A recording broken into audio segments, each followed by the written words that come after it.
On January the 23rd, 1849, Elizabeth Blackwell became the first woman to receive a medical degree in America. In 1861, there were only some 250 women doctors in the entire United States.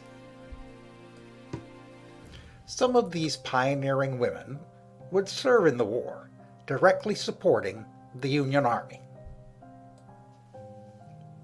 When the Civil War broke out, Dr. Elizabeth Blackwell collaborated with several other physicians in New York City to offer a training course for 100 women who wanted to be nurses for the Army. This was the first formal training for women nurses ever to have been offered in America.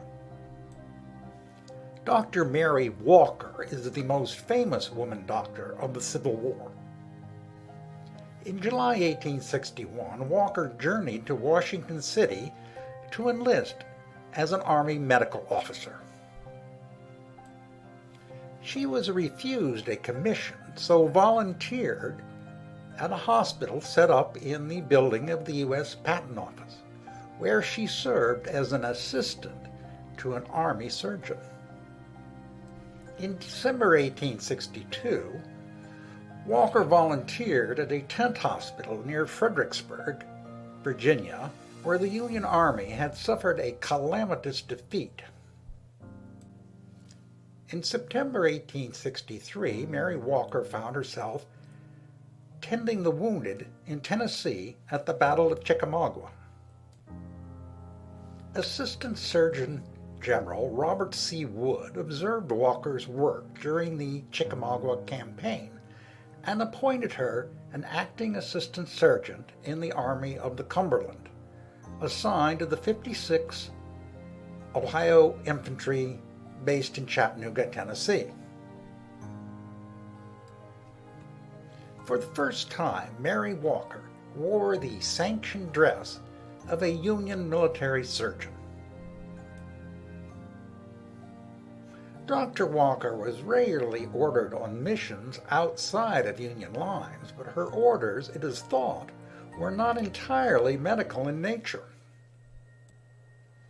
On April the 10th, 1864, Walker was taken prisoner by Confederate soldiers and accused of being a spy. Walker was sent to Richmond, Virginia, and imprisoned at the notorious Castle Thunder prison. Mary Walker spent 6 months as a prisoner, during which time she wrote numerous letters to the press describing the horrible conditions at the prison.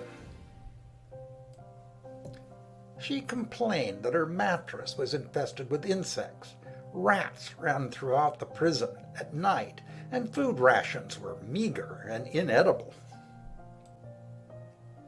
Later in life, Walker complained a guard had fired at her while she stood in the doorway of her cell, just narrowly missing her head. Both the Confederate and Union armies were desperate for physicians, and on August the 12th, 1864, Dr. Walker was exchanged for a male physician, a Confederate major. On November the 11th, 1865, President Andrew Johnson signed a bill to present Dr. Mary Edwards Walker with the Congressional Medal of Honor for meritorious service. Dr. Walker was awarded the Medal of Honor for her service as a surgeon during the Civil War without regard to her own health and safety, as the citation read. Dr. Sarah Ann Clapp. Dr. Sarah Ann Clapp was appointed Assistant Surgeon of the 7th Illinois Volunteer Cavalry and served in that position between November 1861 and August 1862. During this time, the regiment saw action in Missouri, Tennessee, and Mississippi. She also served as an assistant surgeon and as a surgeon in general hospitals in Cairo, Illinois, an important hospital center for the Union Army. Dr. Clapp also served aboard hospital transport ships. Large steamers were outfitted as hospital vessels. The ships had beds, medical supplies, surgeons, nurses, apothecaries, and other personnel. Despite her diverse and trying labors during the war, Dr. Clapp was never actually paid because she was a woman. A bill introduced in Congress on January the 6th, 1890, remedied the situation.